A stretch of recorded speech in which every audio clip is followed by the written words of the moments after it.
வணக்கம். நலமா இருக்கீங்களா? நான் லக்ஷ்மி பாய். இது கிரீன்ஸ் கவுன்சிலிங். சில நேரம், சில விஷயங்கள்ல இன்னார்கிட்ட சொல்லலாமா, வேணாமா அப்படிங்கிற ஒரு யோசனை வரும். ஆனா சில நேரம் என்ன பண்ணுவோம், எதையுமே யோசிக்காம கட கட கடன்னு எல்லாத்தையும் சொல்லிருவோம். சொன்னதுக்கு அப்புறம், இத போய் எதுக்கு நம்ம அவங்க கிட்ட சொன்னோம் அப்படின்னு சொல்லுவோம். இதையே இன்னொருத்தர்ட்ட சொல்லும் பொழுது, நான் இதெல்லாம் பேசிட்டேன் அப்படின்னோனே, நீ ஒரு ஓட்டவாய். இத போய் நீ அவங்க கிட்ட சொல்லுவியா? அப்படின்னு நம்மள திட்டுவாங்க. சில விஷயங்கள நம்ம அவங்க கிட்ட பேசாம இருக்கிறதே பெரிய விஷயம் இல்ல. எந்த விஷயத்த சொல்லலாம், சொல்லக்கூடாது அப்படிங்கிற ஒரு தெளிவு இருந்தது அப்படின்னா, இந்த மாதிரி பிரச்சனையெல்லாம் ஃபேஸ் பண்ண மாட்டோம்ல. ஃபர்ஸ்ட்டு ஒரு விஷயத்த சொல்லணும்னு நம்ம நெனைக்கிறோம் அப்படின்னா, 3 விஷயத்த யோசிக்கணும். இந்த நேரத்துல, இப்ப இவங்க எல்லாம் இருக்கும் பொழுது, இல்ல இன்னார்கிட்ட இந்த நேரத்துல சொல்லணுமா? வேணாமான்னு யோசிக்கணும். இது சரியான நேரமா? இல்ல கொஞ்ச நாள் கழிச்சு சொல்லிக்கலாமா? இப்படின்னு கண்டிப்பா யோசிக்கணும். எப்போ சொல்லப் போறோம் அப்படிங்கிறது. இந்த நேரம் அவசியமா? இப்போ அவசியமா? அப்படிங்கிறது. 2வது, அப்படியே சொன்னாலும் எவ்வளவு தகவல் குடுக்கணும்? எல்லாத்தையும் சொல்லிடணுமா? இல்ல மேலோட்டமா சில முக்கியமான விஷயங்கள சொன்னா போதுமா? அப்படின்னு யோசிக்கணும். அதான் எவ்வளவு சொல்லணும் அப்படிங்கிறது. 3வது ரொம்ப முக்கியமானது, இன்னார்கிட்ட சொல்லியே ஆகணுமா அப்படின்னு. அவங்க தெரிஞ்சுக்கணும் அப்படிங்கிற உரிமை உள்ளவங்களா? இல்ல அவங்க கிட்ட சொல்லியே ஆக வேண்டிய கட்டாயம் இப்போ இருக்கா? அப்படிங்கிறது. இந்த 3 கேள்விய நமக்கிட்டயே கேட்டுக்கணும். ஏதாவது ஒரு விஷயத்த நம்ம பகிர போறோம் அப்படின்னா. இந்த நேரத்துல இப்போ இத சொல்லணுமா? இல்ல எப்போ சொல்லணும்? 2வது, எவ்வளவு சொல்லணும்? எந்த தகவலெல்லாம் சொல்லணும்? சொல்ல வேண்டாம்? 3வது, இன்னார்கிட்ட கண்டிப்பா இப்ப சொல்லணுமா அப்படின்னு. இந்த 3 விஷயத்துக்கு அப்புறம், எந்த விஷயங்கள்லலாம் நம்ம சொல்றதுக்கு முன்னாடி ஒரு கவனம் வேணும் அப்படின்னு பார்க்கலாமா?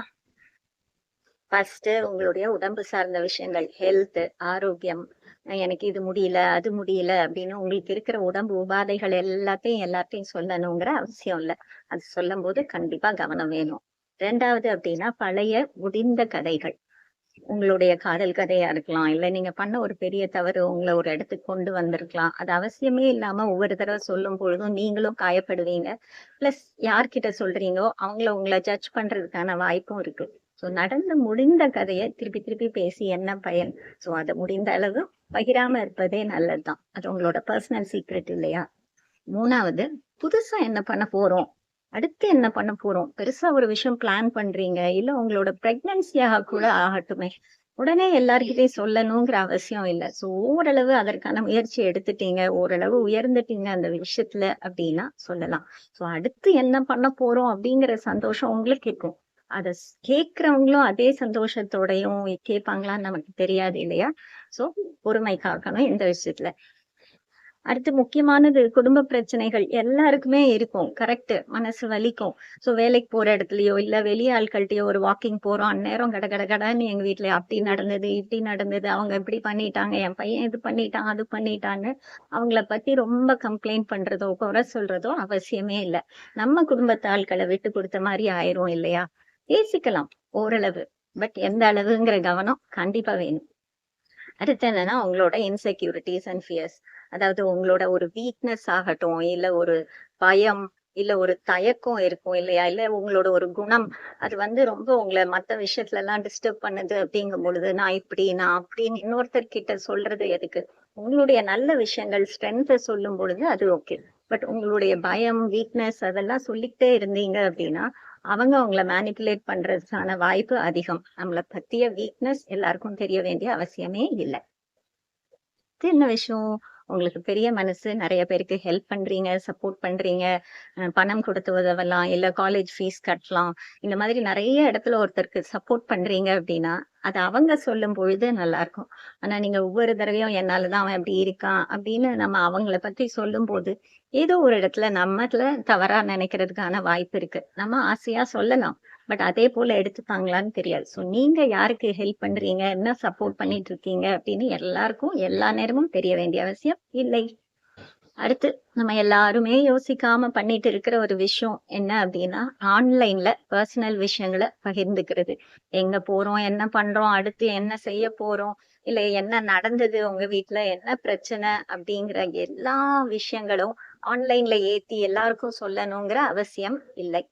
அது உங்களுக்கு பெரிய தலைவலியை தான் தேடி தருமே தவிர உங்களுடைய அழகான பர்சனல் வாழ்க்கை உங்களோடது இல்லையா, அது எல்லாருக்கும் தெரியப்படுத்தணுங்கிற அவசியம் இல்லை. அடுத்து என்னன்னா, எப்படி ஆன்லைன் விஷயங்களை பகிரக்கூடாதோ, உங்களுடைய பர்சனல் பாஸ்வேர்டோ பேங்க் டீடைல்ஸோ யாருக்கு தெரியணுங்கிறது ரொம்ப முக்கியம் இல்லையா. சும்மா அவசரத்துக்காக யார்கிட்டயாவது சொன்னீங்க அப்படின்னா அதுக்கப்புறம் அதை மாத்தியே ஆகணும். ஸோ உங்களுடைய பர்சனல் ஆன்லைன் டீடைல்ஸ், பாஸ்வேர்ட்ஸ் இல்ல பேங்க் டீடைல்ஸ் ரொம்ப முக்கியமான விஷயங்களை தயவு செய்து யார்கிட்டையும் பகிர வேண்டாம். அடுத்து உங்களுடைய ஃபைனான்சியல் ஸ்டாண்ட்.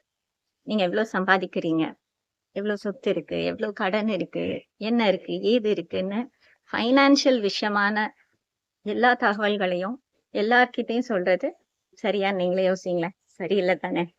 ஸோ அதுலயும் கண்டிப்பா கவனம் வேணும் அதை பத்தி பேசும் பொழுது. கடைசி பாயிண்ட்டுக்கு வந்துட்டோம். ஸோ இவ்வளவு நேரம் என்ன பார்த்தோம், உங்களோட ஹெல்த் விஷயமாகட்டும், இல்ல பழைய கதை, இல்ல அடுத்து என்ன பண்ண போறோம், இல்ல ஃபைனான்சியல் ஸ்டாண்டு, இல்ல ஆன்லைன்ல என்ன பகிரணும், உங்களுடைய இன்செக்யூரிட்டிஸ், இந்த மாதிரி உங்களை பற்றிய விஷயம் நிறைய பார்த்தோம். இப்ப சொல்ல போறது மற்றவர்களுடையது. இந்த மாதிரியான விஷயங்கள் மற்றவர்களுடையது அப்படின்னாலும் நம்ம யோசிச்சு பேசணும் தானே. அதே போல இதை இன்னார்கிட்ட சொல்லாதீங்க அப்படின்னு சொல்லி நம்ம கிட்ட ஒரு விஷயம் சொல்றாங்க அப்படின்னா கண்டிப்பா அவங்கள மதிக்கணும் இல்லையா. இதை இன்னொருத்தர் கிட்ட போய் சொல்லக்கூடாது தானே. அது போக குரூப்பா ஒண்ணு பிளான் பண்றீங்க, இதெல்லாம் பண்ணுவோம் அப்படின்னு வெளியே யாருக்கும் தெரிய வேண்டாம் அப்படின்னு சொல்லும் பொழுது நீங்க மட்டும் அதை போய் வெளியே சொல்றது சரியா? சோ மத்தவங்க விஷயம்னாலும் சில நேரம் நம்ம ரொம்ப யோசிச்சுதான் பேசணும். சோ அவ்வளவேதான். சோ பேசணும் அப்படின்னு முடிவு பண்ணிட்டீங்க சில தகவல்களை அப்படின்னா இந்த பாயிண்ட் எல்லாம் யோசிச்சுக்கிட்டீங்க அப்படின்னா பிரச்சனை இல்லாம இருப்போம். தேவையில்லாத ஒரு தலைவலியை இழுத்து வச்சுக்காம இருக்கும். நான் வச்சுக்கோங்க. Thank you. Like, share and subscribe.